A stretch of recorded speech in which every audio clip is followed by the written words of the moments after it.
और दोस्तों, अब पानी भी हथियार बनेगा। गोलियों और बमों के बाद अब बूंदों से होगी जंग। पाकिस्तान को उसकी नापाक हरकतों की कीमत अब उसके खेत, उसके शहर, उसके कारखाने और उसके लोगों को चुकानी पड़ेगी। जब आतंक का पनाहगाह बना पाकिस्तान सुधरने का नाम नहीं ले रहा, तब भारत ने उठा लिया है एक ऐसा कदम जो इतिहास में पहली बार देखने को मिला है। जी हाँ, वाटर स्ट्राइक। अब ना कोई एयर स्ट्राइक, ना सर्जिकल स्ट्राइक। इस बार वार किया गया है उस पर जिससे पाकिस्तान की हर सांस जुड़ी है, सिंधु नदी का पानी। बूंद बूंद को तरसेगा अब पाकिस्तान। एयर और सर्जिकल स्ट्राइक के बाद अब वाटर स्ट्राइक से पाकिस्तान का होगा बुरा हाल। बालाकोट हमले का भारत ने एयर स्ट्राइक से जवाब दिया था। पुलवामा में हमले का भारत ने सर्जिकल स्ट्राइक से जवाब दिया था। अब पहलगाम में हमले का भारत ने सीधा वाटर स्ट्राइक से जवाब दिया है। भारत के कठोर कदम से पाकिस्तान का दाना पानी खतरे में पड़ गया है। 22 अप्रैल 2025 को जम्मू कश्मीर के पहलगाम में हुए आतंकी हमले में 28 पर्यटकों की निर्मम हत्या और 20 से अधिक लोगों को घायल होने के बाद भारत सरकार ने पाकिस्तान के खिलाफ ये बड़ा कदम उठाया है। इस हमले की जिम्मेदारी पाकिस्तान आधारित आतंकी संगठन लश्कर-ए-तैयबा से जुड़े समूह द रेजिस्टेंस फ्रंट (TRF) ने ली है।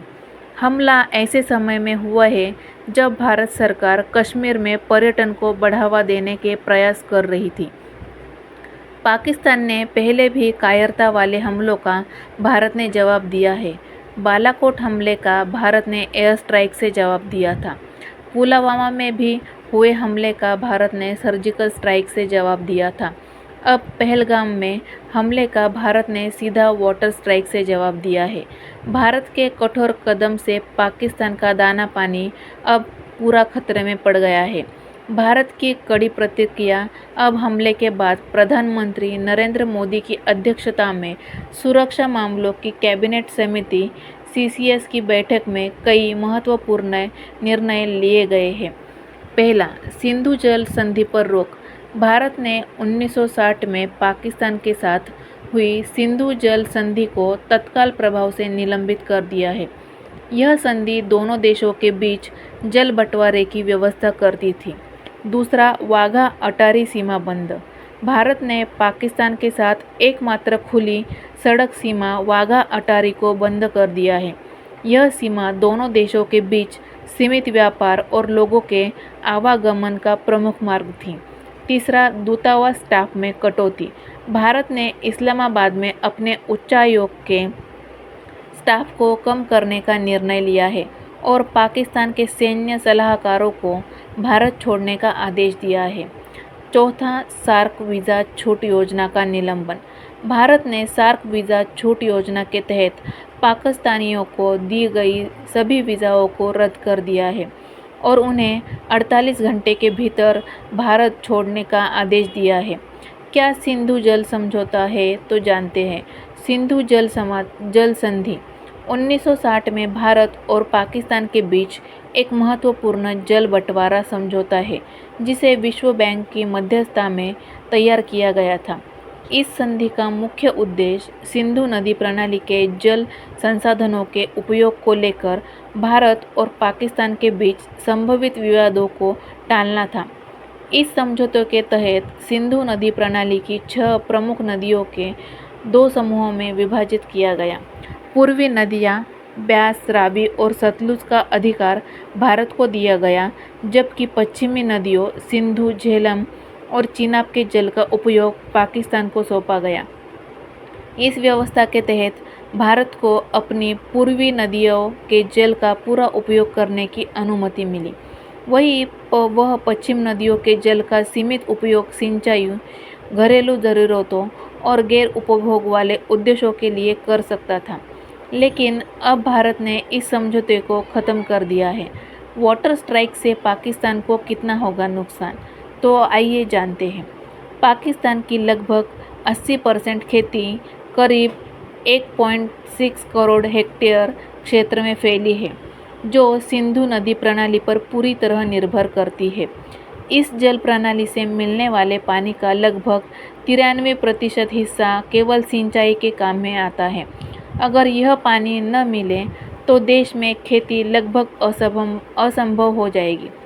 सिंधु बेसिन क्षेत्र में रहने वाली पाकिस्तान की 61% आबादी यानी लगभग 2.3.7 करोड़ लोग इस जल स्रोत पर निर्भर हैं। सिंधु और इसकी सहायक नदियों से ही कराची, लाहौर और मुल्तान जैसे बड़े शहरों की जल की पूर्तता होती है। तरबेला और मंगला जैसे पाकिस्तान के प्रमुख जलविद्युत परियोजनाएं भी सिंधु नदी पर आधारित हैं, जो देश की ऊर्जा ज़रूरतों को पूरा करने में अहम भूमिका निभाती है। भारत के सिंधु जल समझौता खत्म करने से पाकिस्तान में खाद्य उत्पादन बुरी तरह प्रभावित हो सकता है, जिससे लाखों लोगों की खाद्य सुरक्षा खतरे में पड़ सकती है। सिंधु जल आपूर्ति बाधित होने से पाकिस्तान के शहरी इलाकों में जल संकट उत्पन्न हो सकता है, जिससे सामाजिक अशांति फैलने की संभावना बढ़ जाएगी। साथ ही बिजली उत्पादन भी प्रभावित हो जाएगा, जिससे औद्योगिक गतिविधियां और शहरों की सामान्य दिनचर्या ठप हो सकती है और व्यापक अंधकार की स्थिति पैदा हो सकती है। अब समय आ गया है जब दुश्मन को सिर्फ सीमा पर ही नहीं, उसके पानी पर भी जवाब देना होगा, क्योंकि ये लड़ाई सिर्फ ज़मीन की नहीं है, ये अस्तित्व की है। भारत ने अब बता दिया है कि तुम वार करोगे तो हम अधिकार वापस लेंगे, तुम खून बहाओगे तो हम पानी रोकेंगे, और अगर तुम नहीं रुके तो हम बहाव ही बदल देंगे। भारत ने वाटर स्ट्राइक सिर्फ एक नीति नहीं, ये एक चेतावनी है कि भारत शांत है पर कमज़ोर नहीं है। अब भारत ना कभी भूलेगा और भारत ना कभी माफ़ करेगा, और अब भारत तुम्हें पानी भी नहीं देगा।